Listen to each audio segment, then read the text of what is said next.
Hello, BookTube.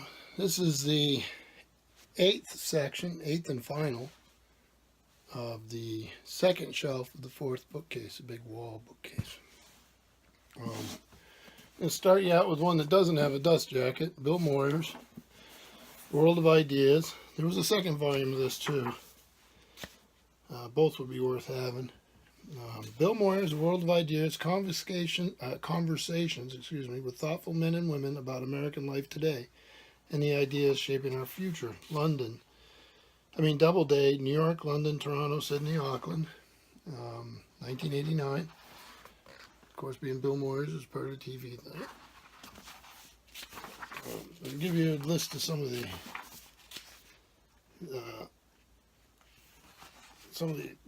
thinkers in these interviews, and they're fun. So Barbara Tuchman, a historian, Michael Josephson, an ethicist, Joseph Heller, a novelist, Noam Chomsky, a linguist, Tom Wolfe, writer, William Julius Wilson, sociologist, E.L. Doctorow, a novelist, Sheldon Wolin, political philosopher, Forrest McDonald, historian, Willard Grayland, bioethicist, Ann Wortham, sociologist, T. Barry Brazelton, a pediatrician, Sarah Lawrence Lightfoot, an educator, August Wilson, a playwright, Vartan Gregorian, an educator, James McGregor Burns, a historian, John Searle, a philosopher, Arturo Madrid, an educator, Henry Steele Commager, a historian, Cicely Bach, ethicist, Stephen Weinberg, physicist, Isaac Asimov, writer, Robert Bella, sociologist, Jessica Tuchman Matthews, environmentalist scientist, Chen Yin Yang, physicist, David Putnam, filmmaker, China Achebe, a Nigerian novelist, Mary Catherine Bateson, an anthropologist, Leon R. Cass, a biologist and philosopher, Elaine Pagels, historian of religion, Maxine Singer, a geneticist, Peter Drucker, a management professor, F. Forrest Church, a pastor, Derek Walcott, a poet, John Lukács, a historian, Martha Nussbaum, classicist and philosopher, Louise Erdrich and Michael Doris, writers, Marianne Glendon, law professor, Peter Berger, sociologist, Northrop Frye, Canadian literary critic, and Carlos Fuentes, a Mexican novelist. So these are interviews laid out something like this with contemporary thinkers, contemporary at the time of this. A wonderful book. I enjoyed it, learned a lot. This next one, Jaroslav Pelikan, was a theologian, historian of religion, and a wonderful intellectual. This is his The Idea of the University, a re-examination, obviously on John Henry Newman's original idea or title. This was Pelikan taking some of those notions and revisiting them. So, Yale University Press. Bookmark in here from Left Bank Books. In Hanover, New Hampshire, up near Dartmouth. We'll keep that. So, Yale University Press, New Haven and London, 1992. So, some idea of the contents. Dialogue with John Henry Newman. The storm breaking upon the university in crisis. So, here's your general idea. So, from the point of view of a theologian. This is a collection of the great thoughts compiled by George Seldes. It would have been a good thing to go to for the, recently there was a YouTube, BookTube book tag on the Commonplace book for quotes. It's almost like a giant Commonplace books. That was Medieval Reader who did that excellent tag.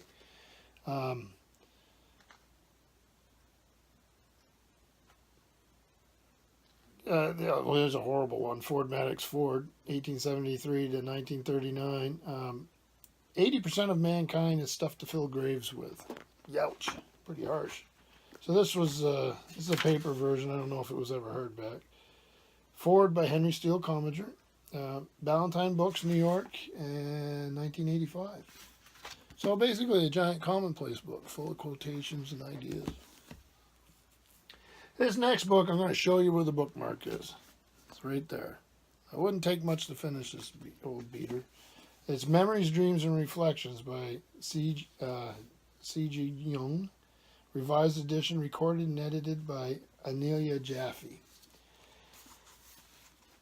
Struggling with this. It's basically because I'm on page 216. There's no reason not to finish it. I probably just will do it. Jung has influenced a lot of the writers and thinkers that I like. Makes my eyes roll in the back of my head. I mean, I just don't buy a lot of what he's saying. So this was, let's see who published this. Pantheon Books, a division of Random House, New York, 1973. Copyright's originally 61. I don't know. I need to finish it before I get too disparaging of it. Here's another of his, conceived and edited by Jung, Man and His Symbols. Nicely illustrated thing. I do like this. I'd like to have an office like that, wouldn't you? I've owned copies of this in the past, and I saw it at a book sale recently and picked it up again. So,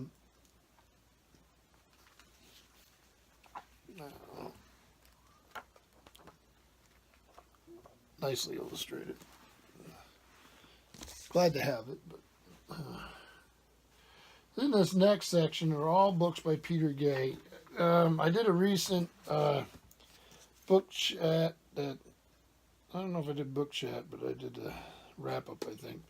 I just read this, A Godless Jew, Freud, Atheism, and the Making of Psychoanalysis by Peter Gay. Excellent book. Really learned a lot. It was Yale. Yale University Press, New Haven in London, in association with Hebrew Union College Press, Cincinnati, 1987. Excellent book. And Peter Gay, I said I thought he had done the letters, but actually what I was thinking of was this, the Freud Reader that he edited. Norton Publishers, W. Norton and Company, New York and London, and see if it gives, 1989. And here's sort of the table of contents there. Overture is an autobiographical study. Part 1, The Making of a Psychoanalyst. Part 2, The Classical Theory. Part 3, Therapy and Technique. Part 4, Psychoanalysis and Culture.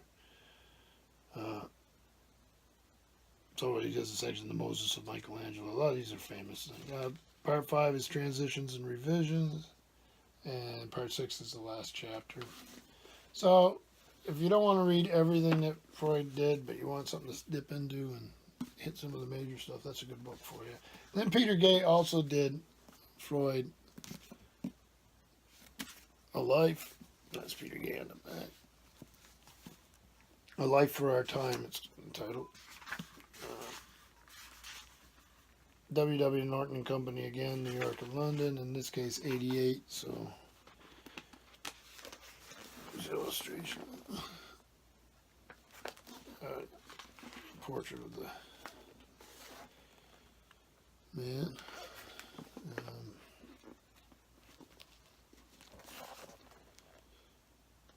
Peter Gay is an excellent scholar and writer. I'm not any more enamored of Freud than I am of Jung, but you have to know about them. They're part of modern thought. And I guess the same could go for the next person. Mike, the jury's still out on this. Sometimes I really enjoy him. Other times he just makes me want to yell. But he was brilliant in his way. Arguably, Essays by Christopher Hitchens. When he's on, he's really on. When he's off, he just can be maddening. New York, Boston, 2011 by the Hatchet Group, 12, the Hatchet Book Group. So I'll give you some ideas and you can make your own decisions. So is Jefferson versus the Muslim Pirates, JFK in Sickness and Health, Isaac Newton, The Flaws of Gravity, Stieg Larsson, the author who played with fire, J.G. Ballard, The Catastrophist, Fraser's Flashman, Scoundrel Time. I love Flashman. Let's see what else we have here.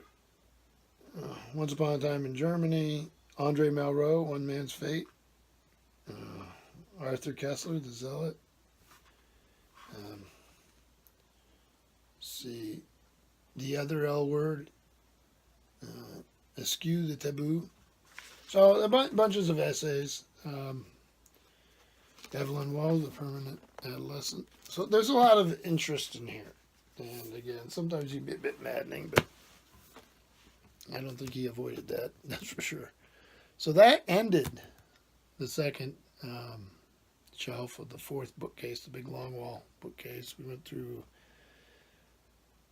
on that, we went through books about books, books about reading. We went through some philosophy. We've worked our way through ideas and up to and ending with some essays by Mr. Hitchens, some psychologists, Freud and Jung. Thank you, BookTube.